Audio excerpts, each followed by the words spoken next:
एक hair oil असं ज्याने आपले केसही गळणं थांबतात आणि त्याचबरोबर नवीन केसांची ग्रोथही होते, ते मी तुम्हाला पुढे दाखवणारच आहे. त्याआधी आजचा जो व्लॉग आहे हा 15 ऑगस्टचा आहे आणि विरांशला स्कूलमध्ये परफॉर्म होता म्हणून तो स्कूलमध्ये चालला गेला. आणि त्याचबरोबर दरवर्षी आमच्या इथे असा ध्वजारोहण होतो आणि मीही त्यात सहभागी होत असते. दुरूनच पण सेलिब्रेट हे मी नक्की करत असते. आता दादा रेडी होऊन स्कूलला गेले म्हणजे अथांगला तर हे सगळं करायलाच पाहिजे म्हणून त्यालाही मस्त अंघोळ घालून दिला आणि व्हाईट कलरचा कुर्ता त्याला वेअर करून दिला आणि तोही इतक्या आनंदाने हे सगळं बघत होता. मी ह्या गोष्टीची खूप जास्त काळजी घेते. जसे आपण आपल्या बालपणीच्या आठवणी अजूनही आठवल्या की किती आनंद होतो आणि आपण अक्षरशः त्या आठवणींमध्ये रमून जातो. तसंच मुलांचंही तसंच व्हावं. प्रत्येक गोष्टी ज्या आपण केल्या त्या मुलांना करायला मी लावत असते. त्यातलाच हा वासुदेव सुद्धा एक भाग आहे. चला तर आता मस्त असं हेअर ऑइल बनवून घेऊयात. 4 ते 5 चमचे खोबऱ्याचं तेल, 1 चमचा केस्ट्रोल ऑइल, बारीक चॉप केलेला कांदा आणि 1 चमचा रोजमेरी. काही त्यात मी मेथीचे दाणेही ऍड केले. आता मस्त शिजवून घेतलं, छान अशी उकळी येऊन दिली आणि नंतर ह्या अशा बॉटलमध्ये मी ते काढून घेतलं. आता ह्या तेलाचे फायदे बघायला गेले तर हेअर ग्रोथही वाढते,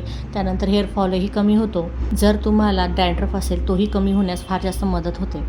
किमान आठवड्यातून 2दा तरी हेअर ऑइल वापरायचं. केस धुण्याच्या आदल्या रात्री हे हेअर ऑइल आपल्या केसांना अप्लाय करून ठेवायचं आणि दुसऱ्या दिवशी हेअर वॉश करायचं. व्हिडिओ युजफुल वाटले असेल तर लाईक, शेअर, सेव्ह करा आणि अशाच व्हिडिओसाठी फॉलो करायला विसरू नका. बाय.